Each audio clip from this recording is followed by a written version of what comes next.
আসসালামু আলাইকুম। বাবর আজমকে নিয়ে একেবারে বিস্ফোরক মন্তব্য করেছেন পাকিস্তানের সাবেক অধিনায়ক অলরাউন্ডার শোয়েব মালিক।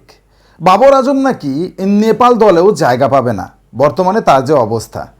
আসলে সিচুয়েশনটা এমন হয়ে দাঁড়িয়েছে যে লাস্ট টি-20 বিশ্বকাপ থেকে সবথেকে বাজেভাবে বিতাড়িত হয়েছে পাকিস্তান। কারণ পাকিস্তানকে নিয়ে বিশেষ করে এশিয়ার যেসব দেশ, এশিয়ার যেসব কাস্টমার, তারা কিন্তু বিশেষভাবে ভরসা করেছিল এবং পাকিস্তানের এই দলটা একটু অনেক দূর যাবে, অ্যাটলিস্ট সেমিফাইনাল পর্যন্ত যাবে, সেইটা প্রত্যাশা করেছিল। কিন্তু শেষ পর্যন্ত হয়েছে ঠন। যুক্তরাষ্ট্রের মতো দলের কাছে পাকিস্তান হেরেছে, গ্রুপ পর্ব থেকে বিচ্ছিরিভাবে বিদায় নিয়েছে, ভারতের কাছেও পাকিস্তান দল পরাজিত হয়েছে। সব মিলিয়ে আসলে রোষানলে পড়েছে এখন বাবর আজম বাহিনী এবং এর জন্য অনেক বিষয় দায়ী। তার ভিতরে সবথেকে বড় যে বিষয় সেটা হলো পাকিস্তানিরা নাকি খাবার কন্ট্রোল করে না, অর্থাৎ তারা যাই পায় গোগ্রাসে গপাগপ খেয়ে ফেলে এবং পাকিস্তানের অনেক ব্যাটসম্যানের পছন্দের তালিকায় নাকি বিরিয়ানি, মাটন আছে।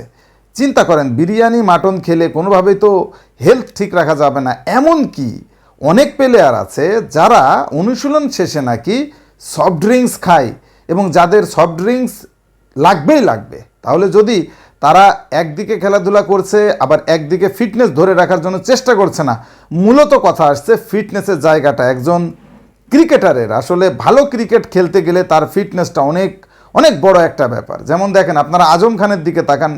এই আজম খানের যে অবস্থা, উনি রান নেবেন কিভাবে? এই বডি নিয়ে তিনি নড়বেনই কিভাবে?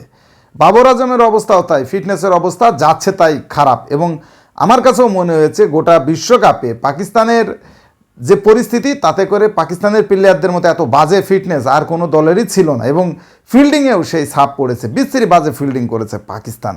সব মিলিয়ে শোয়েব মালিক এতটাই বিরক্ত পাকিস্তানের উপর এবং বাবর আজমের উপর, তিনি পরিষ্কারভাবে বলেছেন বাবর আজমকে আবার ফেরত আনা এবং তাকে ক্যাপ্টেন্সি দেওয়া সবগুলোই নাকি বাজে সিদ্ধান্ত ছিল, ভুল সিদ্ধান্ত ছিল।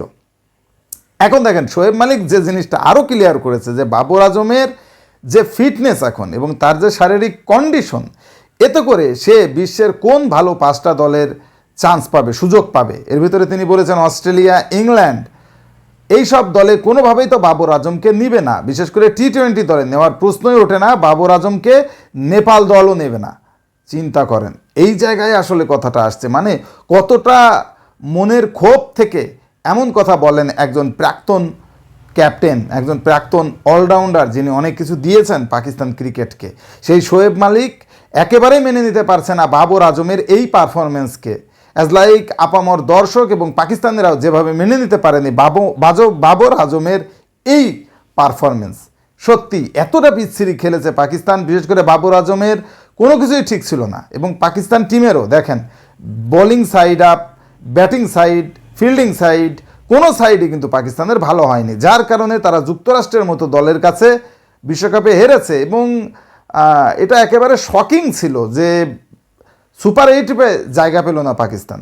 কেন পাবে না? একটা দল এত বছর ধরে ক্রিকেট খেলছে, লাস্ট ইয়ারে যারা সেমিফাইনাল খেলেছে সেই দলটা কেন সুপার 8 থেকে এইভাবে বাদ পড়ে যাবে? আসলেই তাই, কারণ পাকিস্তানের সবথেকে বড় যে ব্যাপার, তারা খাবার কন্ট্রোলিং পারে না, তাদের কোনো ফিটনেস নেই এবং ফিটনেসের প্রতি তাদের কোনো গুরুত্বও নেই।